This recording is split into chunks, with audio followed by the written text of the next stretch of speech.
史性的500勝，終結9連敗的絕地反擊，還有隱退老將燃燒生命的一擊。另一方面，味全依舊稱霸全年戰績，但下半季的龍頭樂天能持續坐穩嗎？到底誰才是真正的冠軍相？今天我們將帶你用數據繼續拆解6隊的戰力，看懂下半季最新局勢。歡迎收看野球特報。在深入分析之前，我想邀請還沒訂閱的朋友訂閱我們的頻道，記得要開啟小鈴鐺，才不會錯過最新上片通知哦。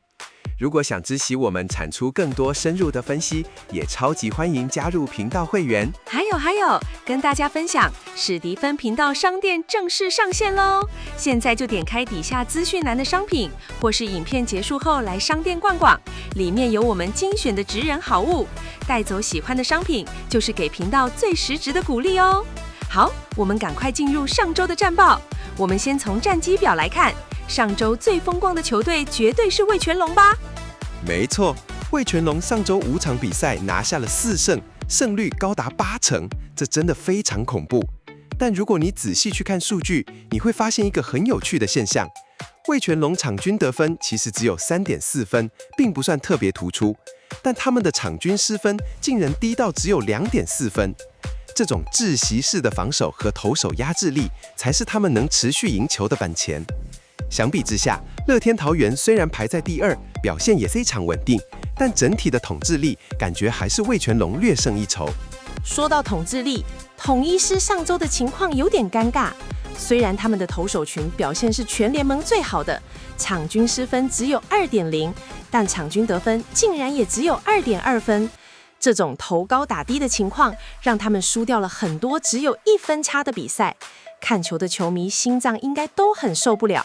如果我們把時間軸拉長到下半季至今，樂天桃猿目前是以11勝7敗暫居龍頭，味全龍緊追在後，差距只有0.5場。最讓人意外的應該是台鋼雄鷹，目前排在第3，勝差也只有1場。反觀全年度戰績領先的味全龍，在全年度的排名雖然還是以6.33%的勝率傲視群雄，但下半季的爭奪顯然變得更加白熱化。而富邦悍將和中信兄弟在下半季目前都處於墊底的位置，這對2支傳統強權來說，確實是個不小的考驗。提到富邦悍將，他們全年度戰績雖然還排在第2，但下半季陷入了嚴重的撞牆期，尤其是打線的串聯出現了很大的問題。上周打擊表現最出色的球隊，其實不是戰績最好的味全龍，而是台鋼雄鷹。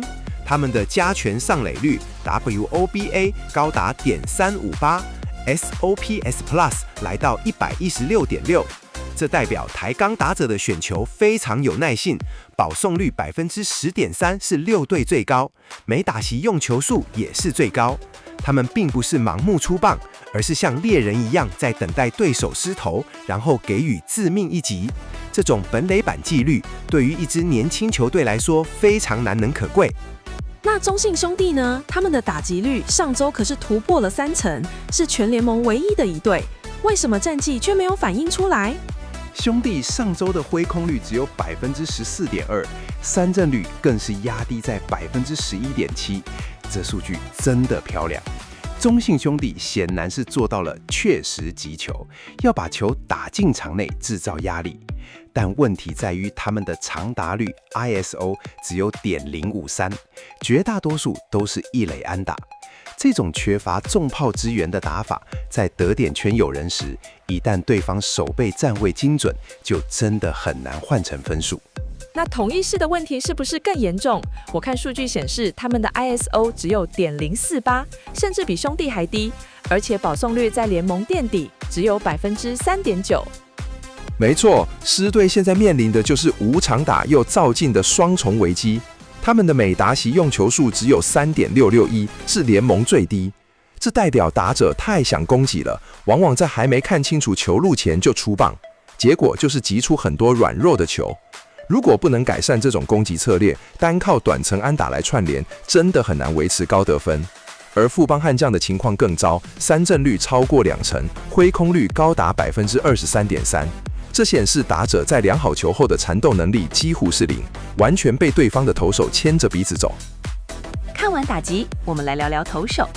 統一獅的投手數據看起來像是另一個世界，防禦率1.532，FIP 也只有2.457，這代表他們的強大是貨真價實的。是的，獅隊投手群上周展現了統治級的實力，高達19%的三振率和84%的殘壘率，這數據簡直是精英等級。特別是他們取得良好球後的 put away percent 達到40%，這意味着當投手拿到球數領先時，有40%的幾率會直接讓打者空手而回。這也是為什麼雖然獅隊打擊不振，但比分始終能咬得很緊的原因。相比之下，中信兄弟的投捕群上周好像過得比較辛苦，防禦率破5，可是 FIP 卻只有3.794。這就是最讓兄弟球迷心碎的地方。超過1.5的落差，說明了殘壘處理出了大問題。兄弟上周的殘壘率只有62.7%，這意味着只要讓對手上壘，對手就有很高幾率得分。其實兄弟投手的被安打率並不高 ，BABIP 只有.287，但偏偏那些安打都出現在最關鍵的時候，或是伴隨着守備瑕疵。這反映出球隊在面對高壓場面時，抗壓性還有待加強。而富邦悍將則是被保送毀了，11.8%的保送率等於平白送對手壘包，這在職棒賽場上是非常致命的。聽完數據分析，我們來回顧一下上周的比賽。好，首先是7月31日，味全龍以4-2擊敗中信兄弟，這場勝利將總教練葉君璋推上了歷史的巔峰。葉君璋成為繼洪義中、徐生明之後，中華職棒史上第3位達成執教生涯500勝的總教練。這場比賽首局，龍隊便靠着郭天信與吉力吉撈鞏冠的安打串聯先馳得點。關鍵發生在5局下半，在雙方2-2平手的焦灼狀態下，劉基鴻在2出局2-3壘有人時，敲出帶有2分打點的關鍵安打，1棒定江山。先發投手剛龍主投6局僅失1責10分。不過，就在葉總拿到500勝後，中信兄弟在8月2日也展開絕地反擊，終結對戰龍隊9連敗魔咒。兄弟在此役展現了破釜沉舟的決心，首局便面對龍隊先發5奪展開猛攻，張世倫、王威晨、詹子賢接連安打，加上高宇杰在2出局後敲出的關鍵2分打點安打，首局即灌進4分大局。這也是兄弟睽違半個月後，首度在對戰龍隊的比賽中取得領先。兄弟先發洋投羅哥這場比賽主投7局5失分，只被敲出5支安打，無任何4死球，徹底封鎖了龍隊打線。最終兄弟以7-0完封味全龍，艱辛終結了這項對戰連敗紀錄。平野總教練賽後也特別點名高宇杰在第1局與第6局的打席表現極具價值。接着我們看看周末的另一個系列戰，統一獅與樂天桃園。首戰就上演了史詩級的投手戰，獅隊派出王牌布雷克迎戰樂天洋投艾普勒。布雷克主投7局僅失1分，飆出6次三振，無奈卻還是等不到火力支援。布雷克今年真的是悲情，14場出賽主投了95局，幫球隊將失分死死壓低在22分，但隊友卻也只幫他打下25分而已，真的只能無奈問天。沒錯，而另一邊，賽前吞下8敗並列聯盟敗投王的艾普勒，在此役繳出了本季代表作，7局投球被打7支安打，但無失分，而且沒有投出任何4死球。這場1-0的完封勝，不僅為艾普勒洗刷了敗投王的陰霾，更幫助樂天桃園穩固了下半季戰績龍頭的寶座。提到這系列戰的感人的時刻，絕對不能漏掉統一獅的老將陳鏞基。他在隱退年依然這麼神勇。8月2日那場對樂天的比賽，他在2出局滿壘的情況下，1棒敲出致勝安打。那種關鍵時刻的冷靜，真的不是年輕球員能比擬的。這就是老將的價值。當時樂天選擇故意4壞陳傑憲，想去抓陳鏞基，但台灣轟炸機用球棒給出了最好的回應。雖然獅隊近期打擊遇到瓶頸，但陳鏞基的表現就像是定海神針，配合上林兆恩5.1局8次三振的好投，這場2-0的完封勝，再次證明了獅隊在低比分比賽中的韌性。那最後我們也聊聊台鋼和富邦的系列賽吧。魔鷹的滿貫全壘打真的是力大無窮，可是那天台鋼最後竟然還是被富邦逆轉了。那場比賽真的很有戲劇性。原本一路落後的台鋼，在7局上靠着魔鷹的滿貫炮，一口氣將比分反超為6-5。魔鷹的怪力再次震驚全聯盟，這也是他本季第13轟。然而，富邦悍將並未因此崩潰，7局下半立刻展開絕地大反攻。張育成敲出追平2壘安打，隨後董子恩補上超前安打，單局灌進4分，最終以9-6逆轉氣走台鋼。董子恩的關鍵一擊與跑回3分的表現，展現了新生代打者在落後時的韌性。接着，我們來看一下上周的投打焦点。打擊方面，一定要提到味全龍的郭天信，他上周真的變得很不一樣，連續2天開轟 ，OPS 加竟然高達265.3，特別是在大巨蛋開轟，那真的不容易。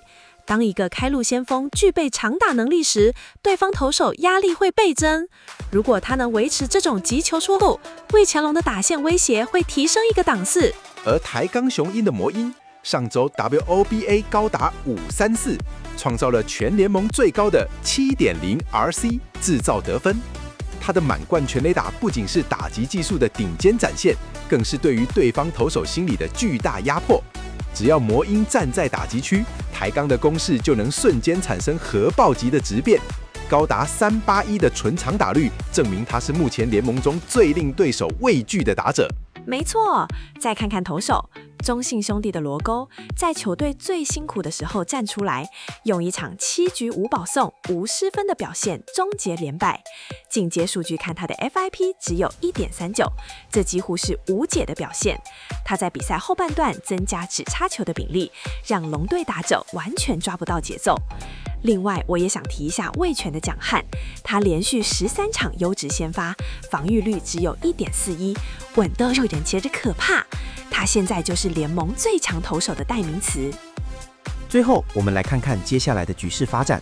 味全龍已經取得上半季冠軍，獲得季後賽門票，而且現階段看起來，借由下半季反彈的氣勢，要一舉取得下半季冠軍，拿下金冠軍，並非不可能。而樂天桃猿雖然佔據第一，但投手群的 WHIP 高達 1.4， 本土先發體力條是否足夠撐到球季結束，減少牛棚的提早上班與過度消耗，否則在漫長的下半季，恐將面臨後援投手氣力放盡的隱憂。台鋼雄鷹在打擊端的表現無可挑剔，加權上壘率與純長打率都是名列前茅，魔鷹的威脅力更是無人能及。然而，其投手群雖然三振率尚可，但 WHIP 高達 1.535， 顯示投手極易讓對手上壘。台鋼需要加強中繼投手的控球能力與抗壓性，避免在比賽中後段因不必要的保送而斷送打線辛苦打下的江山。富邦悍將目前打擊端高達 20.4% 的三振率，讓攻勢屢屢中斷，而投手端 11.8% 的保送率，則是不斷送給對手大力。這一進一出的紀律失衡，是富邦表現掙扎的根本原因。所以能否保住全年第2，投打可能要再多加把勁。而統一獅的關鍵在於打擊策略，改善聯盟墊底的保送率 3.9% 與過於躁進的揮擊習慣，也許考慮增加戰術推進或調整擊球仰角，才能打破目前的得分乾旱期。2026年中職賽季進入了白熱化的下半季爭奪戰，進階數據無情地揭露了各球隊的弱點，但也指引了通往勝利的道路。未來的賽事，誰能最快修正數據中所暴露的短板，並妥善管理球員的健康與體能，誰就能在季末的台灣大賽中佔據一席之地。謝謝大家的收看，希望這些數據能讓大家在看比賽時更有樂趣。如果你喜歡今天的內容，別忘了按讚、分享，並留言告訴我們，你覺得下半季誰最有冠軍相，或者是你心中上周的最佳球員是誰？歡迎大家留言討論。野球特報，我們下次見，拜拜。